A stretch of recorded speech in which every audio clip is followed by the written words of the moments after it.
الحمد لله الحنان المنان الذي خلق الإنسان وعلمه البيان والصلاة والسلام على رسوله سيد الإنس والجان وعلى آله وأصحابه ذوي الخير والإحسان أما بعد فأعوذ بالله من الشيطان الرجيم بسم الله الرحمن الرحيم ولا تهنوا ولا تحزنوا وأنتم الأعلون إن كنتم مؤمنين صدق الله مولانا العظيم وبلغنا رسوله النبي الأمين المتين المختار الكريم ونحن على ذلك من الشاهدين والشاكرين والحمد لله رب العالمين۔ بارگاہ رسالت معاب صلی اللہ علیہ وسلم میں درود پاک کا ہدیہ پیش کریں۔ اللہم صلی علی سیدنا و مولانا محمد معدن الجود والکرم وآلہ واصحابہ الکرام وابنہ الکریم وبارک وسلم صلاة دائمة سرمدا ابدا۔ مرد حق باطل کے آگے مات کھا سکتا نہیں، مرد حق باطل کے آگے مات کھا سکتا نہیں، سر کٹا سکتا ہے لیکن سر جھکا سکتا نہیں۔ میرے عزیزوں، یہ روحانی اور بارونق منظر اور منبر نور پر جلوہ بار علماء میں اتنے جوشیلے علماء آپ کے پاس موجود ہیں، میری تقریر کی اب چندہ حاجت بھی نہیں ہے۔ نظامت اور شعر و شاعری کے جو شعلے ہیں میرے اندازے کے مطابق کافی دنوں تک آپ کو یہ گرم رکھیں گے۔ میرے عزیزوں، اللہ تعالیٰ تمہارا یہ جذبہ ہمیشہ سلامت رکھے۔ ہمارا ایک ہی مقصد ہے کہ اگر میرے مصطفیٰ کریم صلی اللہ علیہ وسلم کے نام پر ہمارا جوان بیدار ہو گیا تو اچھے اچھوں کی نیند ہم ہو ہی جائے گی۔ بس ہمیں جگانا ہی ہے۔ ہم نہ تلوار کی بات کرتے ہیں نہ بندوق کی بات کرتے ہیں۔ میری تقریریں اٹھا کر کے دیکھ لیں، جن لوگوں کو تکلیف ہے اور ہماری امیج ایک کٹرواد کی طرح پیش کرتے ہیں، ان سے میں کہتا ہوں کب میں نے بم بارود کی بات کی ہے، کب میں نے گولی بندوق کی اور تیز نیزے تلوار کی بات کی ہے؟ کبھی اپنے نوجوانوں کو یہ تمام چیزیں پکڑنے کی بات ہی نہیں کی۔ پھر بھی آپ کو خوف اتنا کیوں ہے؟ پھر بھی آپ کو ڈر اتنا کیوں ہے؟ ہاں، اتنی بات ہے کہ میں یہ ضرور کہتا ہوں کہ ہمارے نبی پاک صلی اللہ علیہ وسلم کے غلاموں کے ہاتھ میں کنکری بھی آ جائے تو بہت قیمتی ہوتی ہے۔ ہاں، ہم نہ تلوار کی بات کرتے ہیں نہ بندوق اور بم بارود کی بات کرتے ہیں، لیکن میرے عزیزوں، دل سے اور سینے سے نکلنے والی باتیں اس سے بھی زیادہ طاقتور ہوتی ہیں۔ یہ دنیا جانتی ہے، یہ دنیا جانتی ہے، اور اسی وجہ سے پورا کربلا کا واقعہ پیش آ گیا۔ آپ کبھی سوچ سکتے ہیں کہ ایک طرف نواسہ رسول امام علی مقام جو بغیر جنگ کے ارادے سے اپنے گھر سے نکلے ہیں، اپنا مختصر سا خاندان لے کر کے نکلے ہیں، لیکن جب وہ کوفہ آنے والے تھے بیچ راستے میں آپ کو روکا گیا۔ آپ کے قافلے میں آنے والوں کی تعداد مختلف بتائی گئی ہے روایات میں۔ مسعودی کی روایت میں 135 لوگ تھے امام حسین کے ساتھ، اور دیگر روایات کے مطابق 82 لوگ تھے، 82 لوگ، عورتیں مرد سب ملا کر۔ شہید ہونے والوں کی تعداد 72 ہے، لیکن 72 ہو کہ 82 ہو کہ 135 ہو، ان کا راستہ روکنے کے لیے پہلے 1000 کا لشکر آیا، پھر اس کے بعد 4000 کا لشکر آیا، پھر اس کے بعد کل ملا کر 22000 کا لشکر آیا۔ یہ کون سا کمپیر کر کے تو دیکھیں، ایک آدمی کو روکنے کے لیے 2 ہوتے، 3 ہوتے، 4 ہوتے۔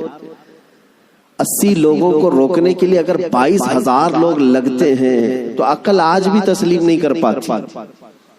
نوجوانوں تصور کرو، کیا آپ کے زمانے میں بھی، ہم تو 1400 سال پہلے کی طاقت نہیں رکھتے، کمزور ہو گئے، آپ کے زمانے میں بھی آپ سے اگر کہا جائے کیا 80 لوگوں کو روکنے کے لیے کتنے لوگوں کی ضرورت پیش آئے گی؟ آپ کہیں گے زیادہ سے زیادہ 800 لوگ، اور بھی اگر آپ کے اندر شدت ہے تو بولیں گے 8000 لوگ، لیکن یہ 22000 کی تعداد سمجھ میں نہیں آتی۔ یہ آپ کو آج بھی سمجھنے کی ضرورت ہے کہ دشمن کے اور باطل کے خیمے میں اہل حق کا رعب کتنا ہوتا ہے، اہل حق کا خوف کتنا ہوتا ہے۔ 1400 سال سے یہی نیم چلا رہا ہے، یہی دستور چلا رہا ہے، حق جماعت تھوڑی ہوتی ہے اور کفر کی طاقت بہت زیادہ ہوتی ہے، لیکن پھر بھی اہل حق کے دل میں خوف نہیں ہوتا کہ ہم 80 ہیں، بلکہ خوف انہی 22,000 کے دل میں ہی ہوتا ہے۔ آج بھی ہم دیکھ رہے ہیں الحمدللہ ہماری تعداد کم ہے، ہمیں آج مائنورٹی کہا جاتا ہے، ہمیں آج مائنورٹی کہا جاتا ہے۔ ہمارا حال تو یہ ہے کہ ہمارے پاس کچھ بھی نہیں، اسلحہ نہیں، بم بارود نہیں، طاقت نہیں، ہمارے تو نوجوان ڈپارٹمنٹ میں بھی نہیں، عہدوں پر بھی نہیں۔ ارے ہمارا حال تو یہ ہے کہ ہم حکومت کے تخت تک بھی نہیں پہنچ پاتے۔ ہمارا حال تو یہ ہے کہ سیاست میں ہماری کوئی نمائندگی نہیں، اور جو کچھ پہنچ بھی گئے بیچارے وہ کسی اور کی جھولی میں گر گئے۔ ہمارے پاس کیا ہے؟ مذہب و ملت میرے مصطفیٰ کے ناموس کی نمائندگی کرنے والا کون ہے؟ اکا دکا ہو سکتا ہے، لیکن یہی مائنورٹی ہو، اقلیت کی تعداد ہی ہے، ہمارے پاس کچھ بھی نہیں ہے۔ پھر میں پوچھتا ہوں یہ ٹی وی میں 24 گھنٹے صرف مسلمان ہی کیوں نظر آتے ہیں؟ میڈیا ان کا ہاٹ ایشو اگر آج کے زمانے کا ہے، کچھ بھی ہو، مسجد ہوگا، برقع ہوگا، داڑھی ہوگی، ٹوپی ہوگی، ہم ان سے پوچھتے ہیں میاں یہ تو بہت تھوڑے سے ہیں ہندوستان میں، ان کی حیثیت یہ ہے کہ پڑھے لکھے بھی زیادہ نہیں ہیں، عہدوں پر بھی زیادہ نہیں ہیں، سیاست میں بھی نہیں ہیں، لیکن پھر ٹیلی ویژن میں کیوں زیادہ ہیں، ٹی وی میں نیوز میں یہ زیادہ کیوں ہیں؟ تو جانکار لوگوں کی طرف سے جواب آتا ہے کہ ساری دنیا آج تک وہ کربلا کا واقعہ بھول نہیں پائی ہے، کربلا کا واقعہ بھول نہیں پائی، اس لیے کہ آج بھی ان کو ایسا لگتا ہے کہ اگر ایک بھی غلام حسین کھڑا ہو گیا تو پھر چاہے مقابل میں کروڑوں ہی کیوں نہ ہو، خطرہ اسی ایک سے ہی نظر آتا ہے۔ میرے عزیزوں ایک بات یاد رکھنا، ہم مومن ہیں اور ہمارے لیے موت کوئی حادثہ نہیں ہے، ہمارے لیے موت حادثہ نہیں بلکہ امام حسین نے ہمیں یہ سبق دیا ہے، موت ہمارے لیے شہادت ہے۔ اگر حق کی راہ میں کٹ گئے، مر گئے، تو یہ ذلت نہیں، عیب نہیں، بلکہ رہتی دنیا تک مولا تمہارے نام کا یہ اعلان فرماتا ہے کہ اسے اب کوئی مردہ نہ کہے۔ جو اللہ کی راہ میں مر گیا اب اسے مردہ بھی کہنے کو منع کر دیا گیا۔ اس لیے یہ تصور ہمارے پاس ہے الحمدللہ۔ اور ایک بات اور بھی میں آپ کو بتا دوں، دنیا کو اگر آج کسی بات کا سب سے زیادہ خوف ہے تو کیا ہے؟ اقبال نے کہا تھا انگریز ہمیں ہزار توڑنے کی کوشش کرتے رہے، مارنے کی، کاٹنے کی، جلا وطن کرنے کی، حکومتیں چھیننے کی، لیکن اخیر میں تنگ آ کر کے کیا کہتے ہیں جانتے ہو؟ انگریزوں کی زبان سے نکلے ہوئے الفاظ کی ترجمانی اقبال کرتا ہے، یوں کہتا ہے شاعر مشرق، یہ فاقہ کش موت سے ڈرتا نہیں ذرا۔ مسلمانوں کے بارے میں انگریز یہ کہتے ہیں یہ فاقہ کش ہے۔ فاقہ کش کا مطلب ہے بھوکے رہتے ہیں، کھانے پینے کو ان کے پاس ہے نہیں، لیکن معاملہ یہ ہے یہ فاقہ کش موت سے ڈرتا نہیں ذرا، ہاں موت سے ڈرتا نہیں ذرا، روح محمدی اس کے بدن سے نکال دو۔ وہ انگریزی کہتے ہیں کہ روح محمدی نکالو اس کے بدن سے، ان کے کپڑے چھین لو، ان کی جائیدادیں کرک کر لو، ان کے بچے مار دو، ان کی حکومتیں چھین لو، کچھ نہیں ہونا ہے ان کے ساتھ جب تک ان کے سینوں میں عشق محمدی ہے، یہ پھر جمع ہوتے رہے۔ دنیا اس نقطے کو سمجھتی ہے میرے عزیزوں، اس لیے ہمارا وناش کرنے کی جو بات کرتے ہیں، یہ ان کی جب باتیں سنتا ہوں تو ہنسی بھی آتی ہے، مذاق بھی۔ یہ اپنے گوفے میں بیٹھ کر کہتے ہیں کہ ہم 2 سال کے اندر پورے اسلام کا وناش کر دیں گے، ختم کر دیں گے۔ میں اکثر یہ کہا کرتا ہوں ان کو اپنے بدن کی کھجلی مٹانا نہیں آتا، اتنے دین اسلام اور اس کی حقانیت کو مٹانے کی بات کر جاتے ہیں۔ عزیزان گرامی، آپ تمامی حضرات کربلا ابھی سنے ہوئے ہوں گے، عشرہ مجالس میں آپ نے شرکت کی ہوگی، مولا حسین کی داستان کربلا سنی ہوگی۔ اس کے بعد اب جو آپ کو درس لے کر کے کھڑا ہونا ہے وہ کیا ہے؟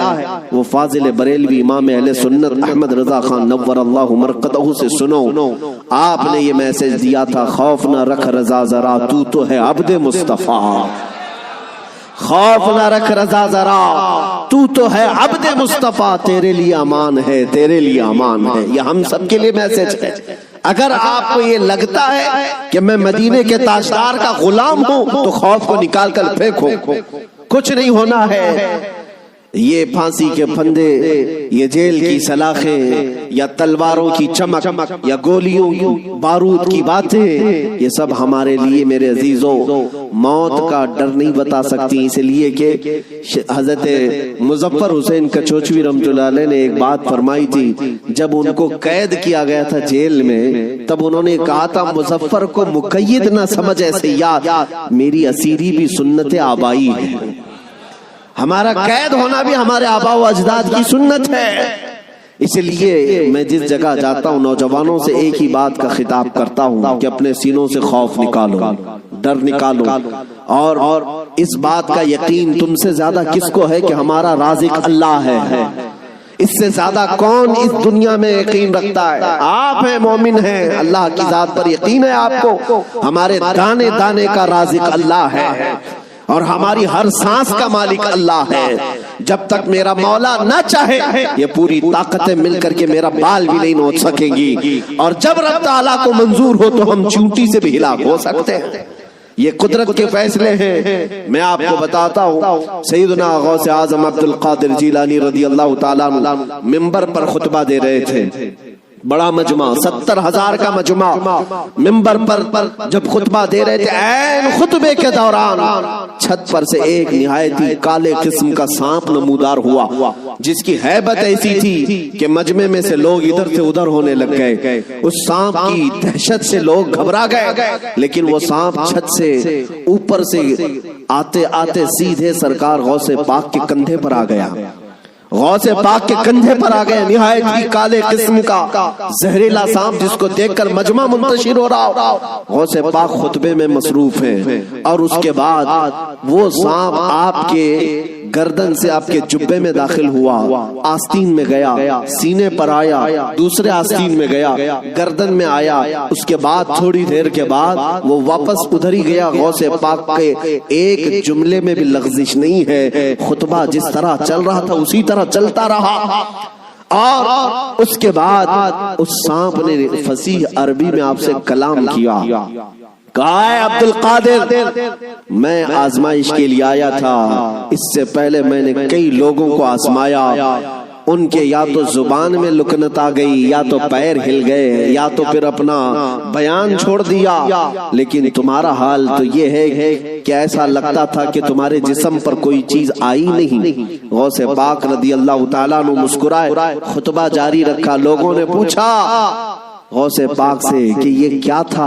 اتنا بھیانک سانپ آپ کے جسم پر آیا، آپ کے جسم پر کوئی جنبش بھی نہیں، لغزش بھی نہیں۔ سرکار غوث پاک رضی اللہ تعالیٰ عنہ مخاطب ہوتے ہوئے ارشاد فرماتے ہیں، میرا نام عبد القادر ہے، میں قادر کا بندہ ہوں۔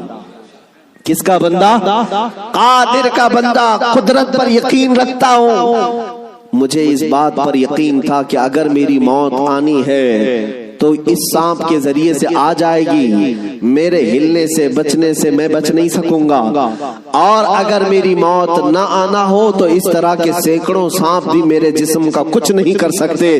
موت و حیات کی قدرت صرف میرے رب ذوالجلال کے پاس ہے۔ میں اسی یقین کے ساتھ خطبے میں مصروف رہا، وہ تو امتحان تھا، ٹل گیا۔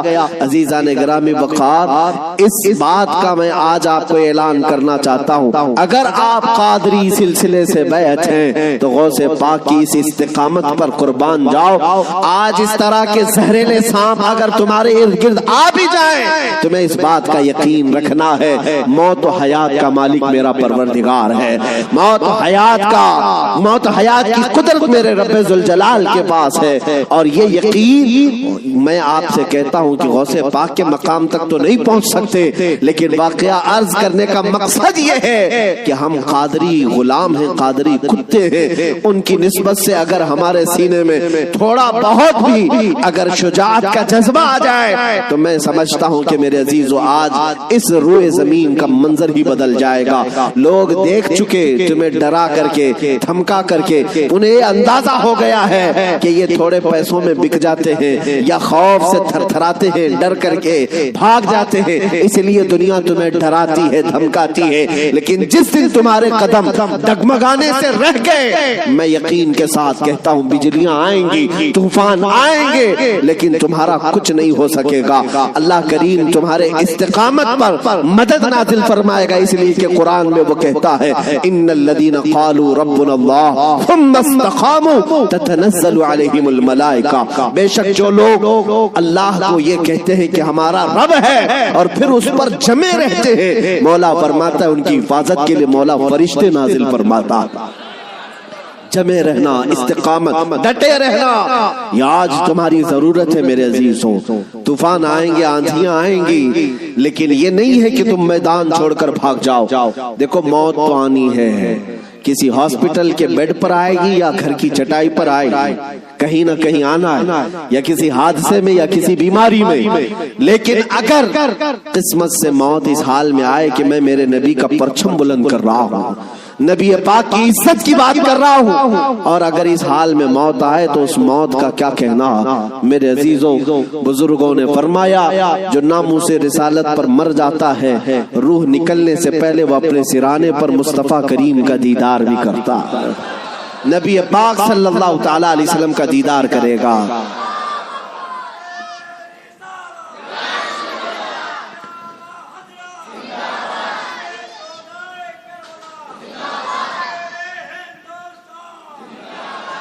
آج میں آپ کے سامنے دو چند جھلکیاں بتاؤں گا. واقعات کربلا تفصیل سے بیان کرنے کا موقع نہیں ہے, آپ نے 10 روزہ مجالس میں تفصیل سے سن لیا ہوگا. دو چند ان کی جھلکیاں واقعات کربلا. اور ایک بات میں بتا دوں, کربلا کے واقعات ماتم کرنے کے لیے نہیں سنائے جاتے, ہاں صرف اور صرف واویلا مچھانے کے لیے نہیں. غم اپنی جگہ پر میرے عزیزوں, ہم سے زیادہ غم کون کرے گا مولا حسین کا, اس لیے کہ ہم اہل سنت و جماعت ہیں. ہم سردار نوجوانان جنت کے سردار سیدنا امام علی مقام کی شہادت کا کیا غم نہیں کرتے؟ غم ضرور کرتے ہیں, لیکن آج واقعات کربلا کو سننے والے اور بولنے والے دونوں کے لیے میں آج ایک بات بتا دوں, صرف اور صرف رونے دھونے کے لیے واقعات نہیں بیان کیے جاتے, بلکہ ہر بزدل کو جوان شیر بنانے کے لیے واقعات کربلا سنائے جاتے.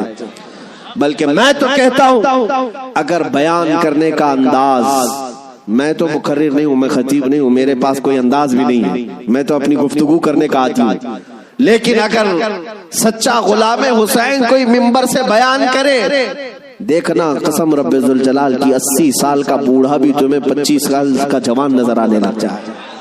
اس کا جذبہ جوان نظر آئے گا. مولا حسین کے واقعات سننے کے بعد میں آپ کو بتاتا ہوں, سیدنا امام علی مقام مکہ سے نکل کر کے کوفہ جا رہے تھے. بہتوں نے منع کیا آپ کو, لیکن آپ کے سامنے کوفہ کے خطوط موجود تھے, اتمام حجت کے لیے آپ تشریف لے جا رہے تھے. بیچ راستے میں کوفہ کا گورنر عبید اللہ ابن زیاد, حر بن یزید, یہ نام یاد رکھیں, حر بن یزید الریاحی کو 1000 کا لشکر دے کر بھیجا کہ حسین کا راستہ روک لو اور انہیں کوفہ کی طرف آنے نہ دو, دائیں بائیں ادھر ادھر چلاتے رہے. حر بن یزید کوفہ پہنچنے سے کافی پہلے ہی مولا حسین کا راستہ روک لی. توجہ چاہتا ہوں, حر بن یزید کس کی طرف سے آیا؟ وہ سپہ سالار تھا, یزیدی فوج کی طرف سے آیا, 1000 کا لشکر لے کر آیا. لیکن جب وہ آیا مولا حسین کے پاس, راستہ روک لیا اور کہا ہم آپ کو کوفہ جانے نہیں دیں گے, آپ بغاوت کر رہے ہیں وقت کے خلیفہ امیر المومنین یزید سے. ان کے ذوق میں باطل میں یہی تھا. اور اس کے بعد وہ راستہ روکے اتنی دور تک چلتا رہا, کبھی دائیں کبھی بائیں.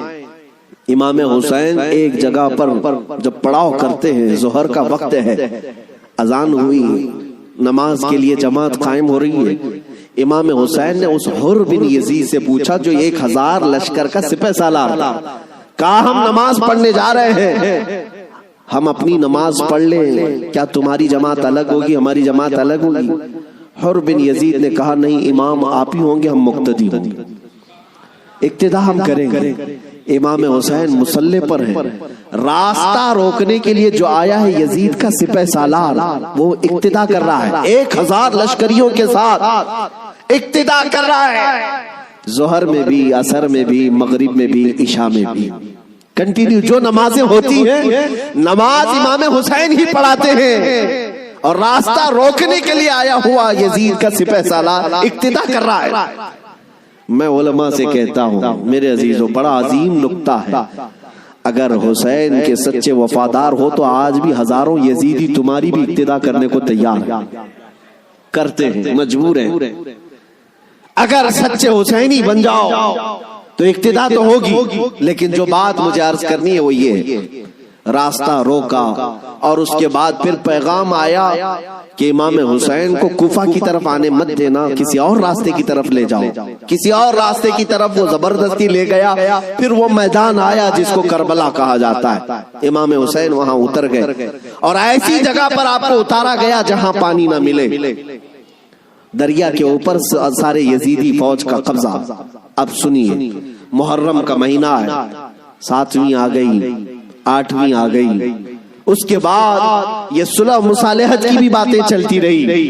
امام حسین نے پیغام بھیجا تھا عبید اللہ ابن زیاد کو، 3 آپشن دیے تھے، کوئی قبول کر لو، لیکن وہ ظالم آپ کے خون کے در پہ تھے، مانے نہیں، 4000 کا لشکر دے کر بھیجا، پھر اس کے بعد تقریباً 15000 کا لشکر دے کر بھیجے، 15000 یا 16000 کا لشکر دے کر دوبارہ بھیجا۔ اب یہ 9ویں محرم آئی ہے، توجہ چاہتا ہوں، 22000 کا لشکر۔ امام حسین نے خطبہ دیا کہ میں تمہارے پاس جنگ کرنے کی نیت سے نہیں آیا، تم میری عظمت نہیں جانتے، میں فاطمہ زہرا کا بیٹا ہوں، حیدر کرار کا نور نظر ہوں، رسول اللہ کا نواسا ہوں، میرے خون سے اپنے ہاتھ رنگین نہ کرو، ان پر کوئی بات اثر نہ کرے۔ اس کے بعد حر بن یزید جو 1000 کا لشکر لے کر سب سے پہلے راستہ روکنے آیا تھا، وہ یزیدیوں کے پاس آیا اور کہا ان کی ایک بات تو مان لو، وہ جنگ کرنے نہیں آئے، اگر وہ صلح چاہتے ہیں تو ختم کر دیتے معاملہ۔ لیکن یزیدی فوج کے جو بڑے سپہ سالار تھے، عمرو بن سعد یا شمر، ان لوگوں نے کہا اے حر، تجھے مصالحت کرنے کے لیے نہیں بھیجا گیا ہے، تجھے فوجی بنا کر بھیجا گیا، لڑنا ہے تو ہمارے ساتھ لڑو، ورنہ یہاں سے دفع ہو جاؤ۔ جب یزیدی فوج کے بڑے سپہ سالاروں نے حر بن یزید کی بات نہیں مانی تو سنو، پورے مجمع میں وہی حر جو یزید کا سپہ سالار تھا اعلان کرتا ہے تمہاری سپہ سالاری تمہیں مبارک ہو، میں حسین کے خیمے میں جاتا ہوں۔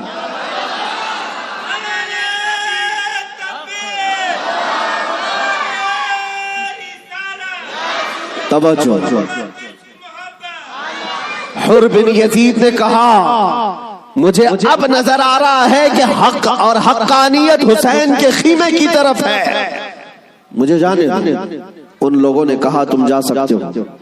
حر بن یزید کو پتا تھا حسین کے ساتھ جانے کا کیا انجام ہو سکتا ہے، 22000 کا لشکر جرار ہے اور ادھر صرف 80-82 لوگ ہیں، ایسے وقت میں ایک چھوٹی جماعت کا ساتھ کون دے سکتا ہے جہاں بھاری بھرکم لشکر سامنے موجود ہو؟ میرے عزیزوں، ایک چھوٹی جماعت کا ساتھ صرف وہی دے سکتا ہے جس کے سینے کو مولا ہدایت کے لیے کھول دیتا ہے۔ میں نے دیکھا ہے مصیبتوں کے وقت کون ہمارے ساتھ کھڑا ہوتا ہے۔ لوگوں کی نظروں میں بہت بڑی بڑی حکومتیں ہوتی ہیں، ارے بہت سارے لوگ تو ڈر جاتے ہیں ان کے ساتھ کھڑے ہو جائیں، فوٹو میں آ جائیں گے تو کل کیس ہمارے اوپر بھی ہو جائے گا۔ میرے عزیزوں، میں اپنی بات نہیں کرتا، لیکن ایک بات ضرور ہے، حق جماعت اگر اقلیت میں بھی کیوں نہ ہو، اللہ کی مدد آج یا کل اسی کے ساتھ ہوگی۔ اگرچہ آج وہ مظلوم نظر آئے لیکن اللہ تعالیٰ غالب فرمائے گا۔ حسین اعظم کے پاس حر بن یزید آ گئے، جس بات کی طرف میں تمہیں لے جا رہا ہوں اس کے لیے اتنا لمبا واقعہ بیان کرنا پڑا. جو اصل لب لباب ہے، جو خلاصہ ہے اس واقعے کا، وہ ابھی عنقریب بیان کرتا ہوں. نوجوانوں توجہ سے سنو، توجہ. حسین ابن علی رضی اللہ تعالیٰ عنہ کے پاس آ گیا حر بن یزید، قدموں میں گرا، کہا مولا مجھے معاف فرما لے، میں نے راستہ روکا آپ کا، میں آپ کو مجبور کیا اس میدان میں آنے کے لیے، لیکن میں آپ کے ساتھ اب اس وقت تک رہوں گا جب تک میری آخری سانس نہ آ جائے، میں آپ کی حمایت میں لڑوں گا. امام حسین نے اس سے کہا حر کہ میں نے تجھے معاف کر دیا، لیکن جا تو اپنے بیوی بچوں کے ساتھ، میری اس چھوٹی جماعت کے ساتھ رہے گا تو جان کا خطرہ ہے. حر بن یزید نے کہا میں نے جو راستے میں آپ کے ساتھ کیا اس کا کفارہ جان دینے سے بھی میں سمجھتا ہوں ادا نہ ہو پائے، اس لیے میں آخری سانس تک آپ کے ساتھ رہوں گا. رہا ساتھ میں. 10ویں محرم آ گئی. اب جو بیان کرنا ہے توجہ سے. جانتے ہیں صبح نکارہ بجا، طبل بجے، ادھر جنگ کی ابتدا ہوئی. یزیدیوں کی طرف سے عمرو بن سعد نے پہلا تیر چلایا اور اعلان کیا کہ ہم حسین ابن علی کے ساتھ جنگ شروع کر چکے ہیں. جنگ جب شروع ہو گئی، امام حسین رضی اللہ تعالیٰ عنہ کے اہل بیت کو کسی نے اترنے نہیں دیا. جو آپ کے ساتھی تھے، جو آپ کے ساتھ آئے ہوئے تھے، جو اہل بیت سے نہیں تھے، 5 صحابی رسول بھی ہیں مولا حسین کے ساتھ، صحابی رسول بھی تھے، وہ جب تک ساتھی رہے خاندان حسین سے ایک کو بھی میدان میں آنے نہیں دے. اور جانتے ہیں اس میدان کربلا میں پہلے اترنے والا کون تھا؟ وہی حر بن یزید. اور کس کی جانب سے؟ امام حسین کی طرف سے.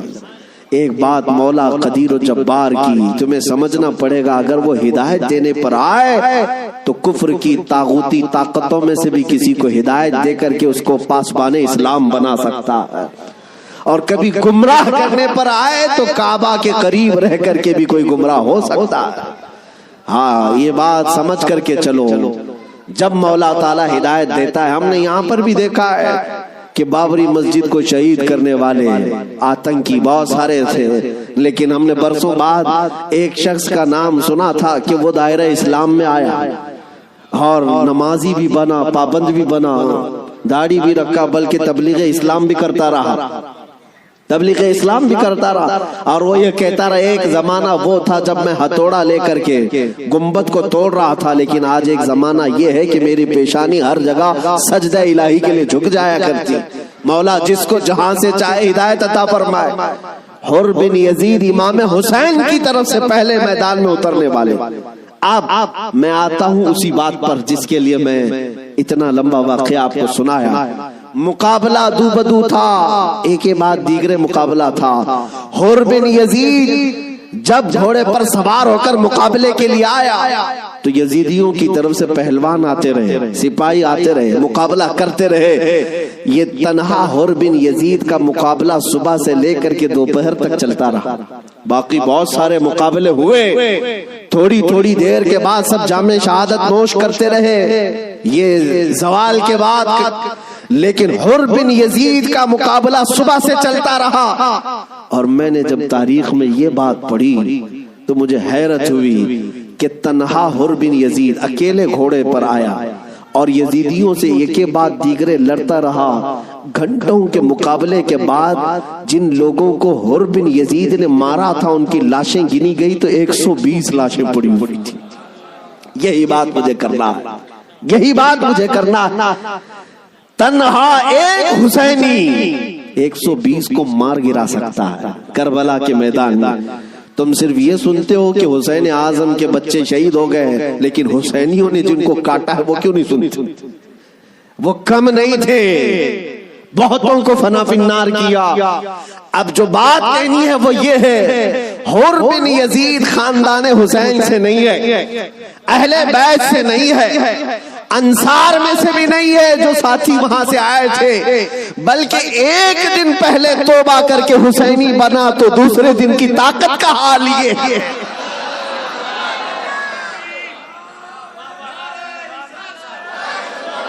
اب بات سمجھ میں آ گئی. بات سمجھ میں آ گئی؟ ایک دن کا حسینی 120 پر بھاری ہو سکتا ہے، تو جو بچپن سے حسینی ہے وہ ہزاروں پر ضرور بھاری ہوگا۔ کیوں نہ بھاری ہوگا؟ اعلیٰ حضرت فاضل بریلوی رضی اللہ تعالیٰ عنہ نسبت قادریت پر فخر کرتے ہوئے کہتے ہیں، کیا دبے جس پہ حمایت کا ہو پنجہ تیرا، شیر کو خطرے میں لاتا نہیں کتا تیرا۔ عزیزان گرامی، نسبت قادریت پر جب اتنا فخر ہے تو نسبت حسینی پر کتنا فخر ہو۔ مولا حسین کی نسبت نے اچھے اچھوں کو جوان کر دیا، اور ان کے سگے بھتیجے امام قاسم نے، جانتے ہو عمر کیا تھی امام قاسم کی؟ یہاں بیٹھے ہوئے اکثر لوگ عمر میں بڑے ہوں گے بہت سارے، 19 سال کی جوانی تھی، 19 سال کی جوانی۔ تاریخ نگاروں نے لکھا ہے امام قاسم جب گھوڑے پر بیٹھ کر کے آئے تھے تو یزیدی خیمے میں ایسی کھلبلی مچی، لوگ یہ کہتے تھے کہ قاسم بن حسن، امام حسن کے بڑے بیٹے امام قاسم، میں نے یہ بھی روایت پڑھی، امام قاسم جب گھوڑے پر صرف پہلو بدلتے تھے، پہلو بدلنے، گھوڑے پر ادھر سے ادھر اس طرح پہلو بدلنا، تو یزیدی خیمے کے لوگ کہتے ہیں جب قاسم بن حسن گھوڑے پر پہلو بدلتے تھے تو ایسا لگتا تھا کہ بجلی چمک رہی ہے، بجلی چمک رہی ہے۔ یہ خوف سینوں میں ہزاروں کے ہونے کے باوجود کس نے طاری کیا؟ میرے عزیزو، وہ رب ذوالجلال ہے، غالب حکمت والا، جس نے قرآن میں فرمایا وَلَا تَهِنُوا وَلَا تَحْزَنُوا وَأَنْتُمُ الْأَعْلَوْنَ إِن كُنتُم مُؤْمِنِينَ، تم گھبراؤ مت، پریشان مت ہو، مولا فرماتا تم ہی غالب رہو گے اگر تم سچے ایمان والے ہو، اگر تم میرے مصطفیٰ کریم صلی اللہ علیہ وسلم کے سچے غلام ہو۔ لوگ تو صرف کربلا کے میدان میں یہ دیکھتے ہیں کہ امام حسین کی شہادت ہو گئی، علی اصغر کی شہادت ہو گئی، علی اکبر کی شہادت ہو گئی، عباس علمبردار کی شہادت ہو گئی، یہ شہادتیں اپنی جگہ پر، لیکن اگر کمپیریزن میں میں بتاؤں، میں اگر بتاؤں کس نے کتنوں کو مارا تھا، کس نے کتنوں کو زخمی کیا تھا، تو پھر تمہیں پتہ چلے گا کہ وہ کٹ کر کے بھی فتح یاب تھے، وہ شہید ہو کر کے بھی فتح یاب تھے، اس لیے کہ یزیدیوں کے پاس بولنے کے لیے منہ نہیں ہے۔ اگر کسی یزیدی کو پوچھے کہ تم کس کے ساتھ لڑنے کے لیے گئے تھے تو یہ کہیں گے 80 لوگوں کے ساتھ۔ کتنے لوگوں کے ساز و سامان کے ساتھ گئے تھے؟ کہیں گے 22,000 کے ساتھ۔ تو دنیا آج بھی ہنسے گی، 80 لوگوں سے لڑنے کے لیے 22,000 گئے تھے، کیا کیا لے کر گئے تھے؟ ہاتھی بھی تھے، گھوڑے بھی تھے، نیزے بھی تھے، تلواریں بھی تھی، بھالے بھی تھے، سب تھا۔ پھر اگر تم سے پوچھا جائے ساز و سامان کے ساتھ سہولتیں کیا تھی، یزیدی کہیں گے پورا پانی ہماری طرف تھا، دریائے فرات بھی ہماری طرف تھا، کھانا بھی ہماری طرف، پانی بھی ہماری طرف۔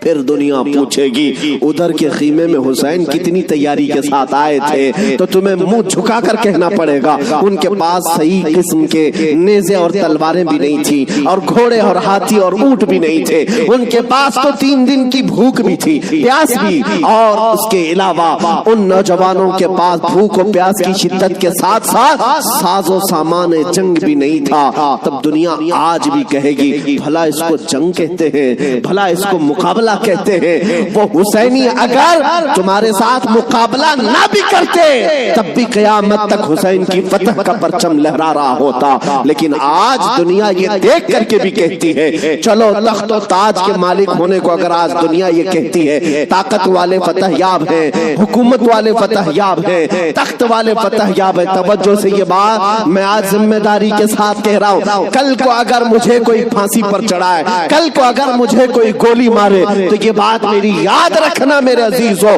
ظالموں کی حکومت زیادہ دیر تک نہیں چلتی۔ یزید کا تخت بھی تھا، تاج بھی تھا، حکومت بھی تھی، فوجی بھی تھے، سپاہی بھی تھے، لیکن آج جاؤ اس یزید کے تخت کو ڈھونڈنے کے لیے، محل کو ڈھونڈنے کے لیے۔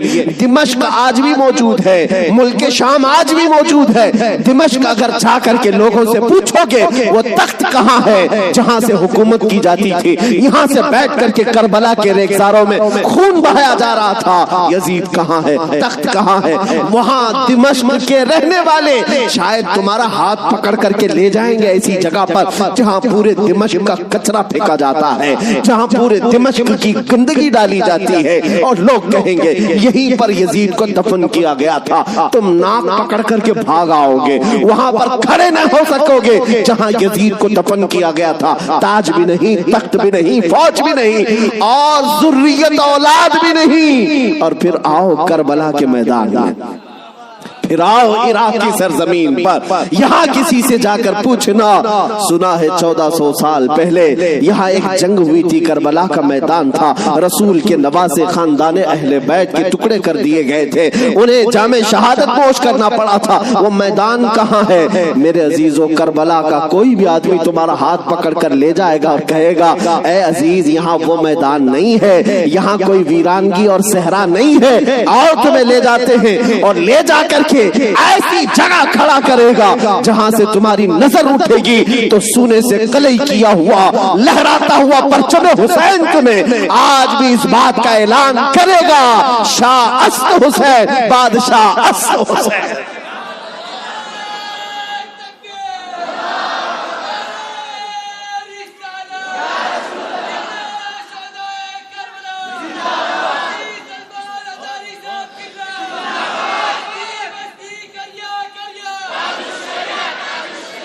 جانتے ہو بہت سارے بچے، بہت سارے نوجوان کسی نہ کسی شخصیت کو اپنا آئیڈیل بناتے ہیں بچپن سے، الحمدللہ۔ میں یہ تحدیث نعمت کے لیے کہہ رہا ہوں، اللہ میری ماں کو سلامت رکھے، جن سے میں نے واقعات سنے ہیں تو خالد بن ولید کے سنے تھے، اور ہمارے آئیڈیل جو بزرگ ہیں اس میں مولا امام حسین ہیں، ہم نے ان کو آئیڈیل بنایا ہے، آپ بھی بنا لو، اس لیے کہ ان لوگوں کو جس نے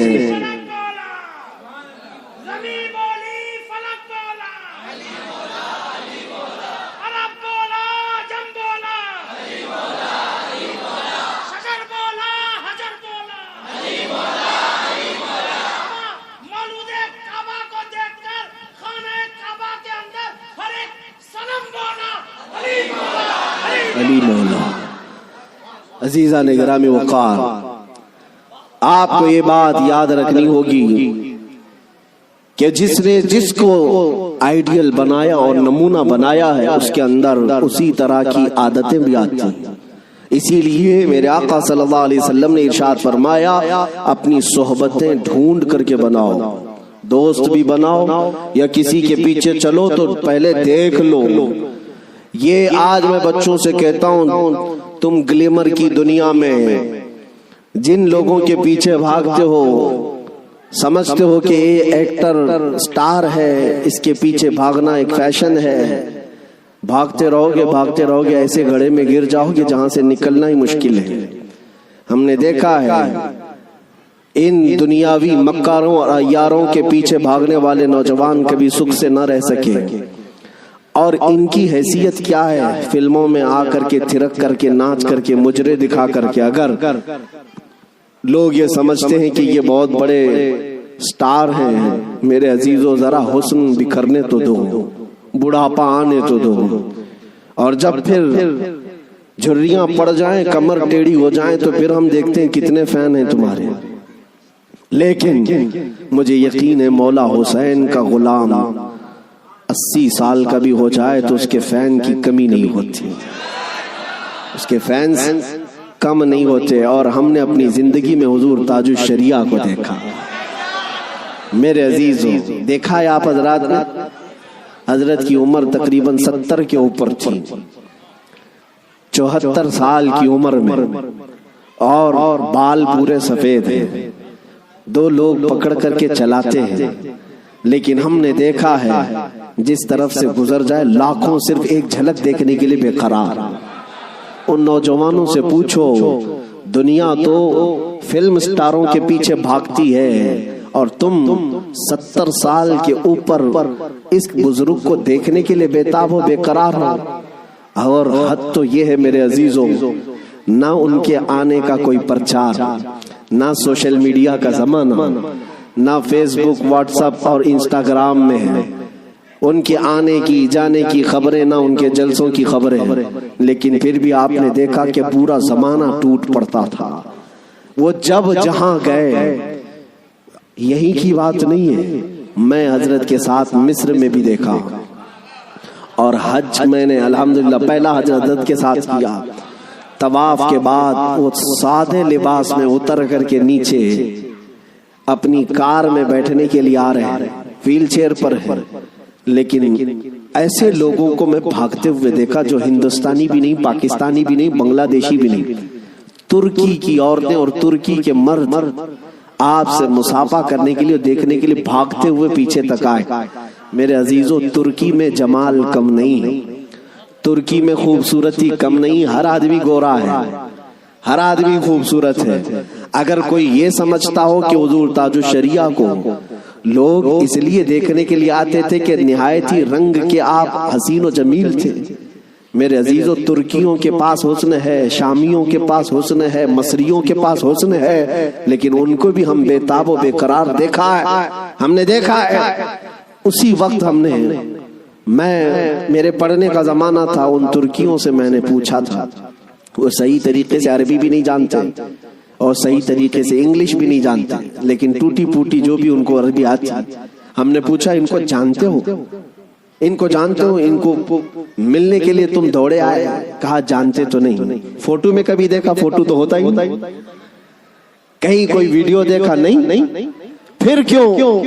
کہتے ہم نے طواف میں بیٹھے بیٹھے دیکھا، ان کی طرف ہمارا دل کھینچا جا رہا تھا۔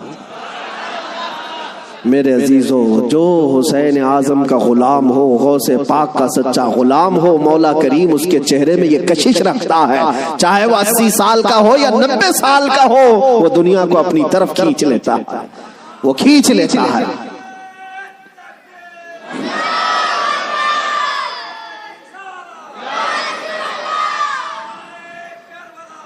اب آؤ میں آپ کو بات بتا دوں، مر جانا، کٹ جانا، یہ ہماری انتہا نہیں ہے۔ اگر کوئی یہ سمجھتا ہے کہ ہمیں پھانسی دے کر کے یہ ختم کر دے گا تو اس کی خام خیالی ہے۔ یہاں پر انگریزوں کا دور تھا، 100 سال تک یہ اتنا ظلم کرتے رہے ہندوستان میں، آج بھی وہ تاریخ رقم ہے، لیکن سب سے زیادہ انہوں نے اگر کسی پر ظلم کیا تو مسلمانوں پر ظلم کیا انگریزوں نے، اور ان کو بھی آپ میں بتاؤں، آج پھر وہ دور ہمیں نظر آ رہا ہے ظلم کا، کسی ایک خاص کمیونٹی کو ٹارگٹ کرنا۔ انگریز ڈرتے تھے کس سے جانتے ہیں؟ جن لوگوں سے وہ ڈرتے تھے وہ کالا پانی کی سزا دیتے تھے۔ انڈمان نکوبار، جزیرہ انڈمان کو بھیجتے تھے، لیکن جزیرہ انڈمان نکوبار میں جو جیل ہے جہاں بھیجتے تھے، وہاں سب سے زیادہ اگر کسی کو انہوں نے بھیجا ہے تو وہ علماء اہل سنت کو بھیجا ہے۔ یعنی آج سے 100 سال پہلے بھی انگریزوں کے خیمے میں کھلبلی تھی تو علماء سے ہی تھی، حق بولنے والے علماء ربانیین، اور پھانسی پر چڑھایا ہے 30,000 علماء کو اہل سنت و جماعت کے۔ ایک بات میں آپ کو بتانا چاہتا ہوں، علامہ کفایت علی کافی رحمت اللہ علیہ، مراد آباد شہر کے رہنے والے، ایک عاشق رسول، ان سے انگریز اتنا ڈرتے تھے کیونکہ جانتے تھے کہ ان کی زبان سے نکلے ہوئے کلمات سے اچھے اچھوں کے دل بدل جاتے ہیں۔ ان کو پتا ہے عالم ربانی، عالم حقانی کی زبان کو وہ توپ سے زیادہ اہمیت دیتے ہیں، کوئی توپ اور بندوق سے مارے اس سے زیادہ اہمیت ان کو ایک عالم ربانی کی زبان سے نکلے ہوئے حق جملے۔ اسی لیے کفایت علی کافی کو گرفتار کرنے کے لیے جانتے ہیں کتنے لوگ آئے تھے؟ انگریز فوج کے 3,000 لوگ آئے تھے ایک عالم کو گرفتار کرنے کے لیے۔ ہمیشہ دنیا کے ظلم نے یہ بتایا ہے کہ یہ بزدل ہوتے ہیں، ہمیشہ بتایا ہے انہوں نے کہ باطل خیموں میں اکثر مادہ ہوتے ہیں، ان میں شیر نر نہیں ہوتا۔ ایک اہل سنت و جماعت کے عالم ربانی کو گرفتار کرنے کے لیے 3,000 کی فوج آئی اور گرفتار کیا، اور انہیں گرفتار کر کے سزائیں کیا دی تھی جانتے ہیں؟ ان کے جسم پر گرم استری پھیری جاتی تھی، اور جب ان کی چمڑی جل جاتی تھی تو نمک چھڑکا جاتا تھا۔ یہ کفایت علی کافی رحمت اللہ علیہ تقریباً 1 ہفتے تک انہیں سزائیں دی گئی اور پھر کہا جانے لگا کہ تم فتویٰ بدل لو، تم اپنی باتیں بدل لو، ہم اپنی حکومت میں تمہیں اہم عہدہ بھی دے دیں گے اور ماہانہ وظیفہ بھی جاری کر دیں گے۔ مگر وہ کفایت علی کافی عاشق رسول تھے، بازار مصطفیٰ میں بکا ہوا غلام پھر کسی انگریز کے ہاتھ میں کیسے بک سکتا ہے؟ میرے عزیزوں، وہ کفایت علی کافی اعلیٰ حضرت سے پہلے کے ہیں، اعلیٰ حضرت سے پہلے کہ 1857 کی بات کر رہا ہوں، غدر جس کو کہتے ہیں انگریز، اس وقت کفایت علی کافی سے کہا ان لوگوں نے، آپ نے کہا میں اپنے جملوں کو اور اپنی زبان کو بدل لوں، وہ بھی میرا دین اتنا ہلکا اور سستا نہیں ہے، میرے جسم کو ابھی تم نے صرف استری سے پھیرا ہے، اگر ٹکڑے بھی کر دو تو میں اپنے اسی عزم پر باقی رہوں گا، اس لیے کہ کربلا کی داستان ہم نے بھی پڑھی ہے۔ میرے عزیزوں، کفایت علی کافی رحمت اللہ تعالیٰ علیہ کو 7 دن کے بعد تقریباً ایک چوراہے پر پھانسی کے لیے لایا گیا اور سارا مجمع بھی تھا، پھانسی پر آپ کو چڑھایا گیا، اور اس عاشق رسول سے انہوں نے کہا تھا کہ اگر کوئی آخری خواہش ہے تو بتاؤ۔ ایک سچا عاشق رسول یہ نہیں کہتا کہ بیوی کو دیکھ لوں، بچوں سے بات کر لوں، جائیداد پراپرٹی کی وصیت کر لوں، بلکہ وہ کہتا ہے عاشق رسول پھانسی کا پھندا لگنے سے پہلے خواہش یہ ہے کہ ایک بار نعت رسول پڑھ لوں۔ اور پھر کہا گنگناتے ہوئے، کوئی گل باقی رہے گا نہ چمن رہ جائے گا، پر رسول اللہ کا دین حسن رہ جائے گا، اطلس و کم خواب کی پوشاک پہ نازاں نہ ہو، اس تنے بے جان پر صرف خاکی کفن رہ جائے گا، سب فنا ہو جائیں گے کافی وہ، لیکن حشر تک نام حضرت کا زبانوں پر چلن رہ جائے گا۔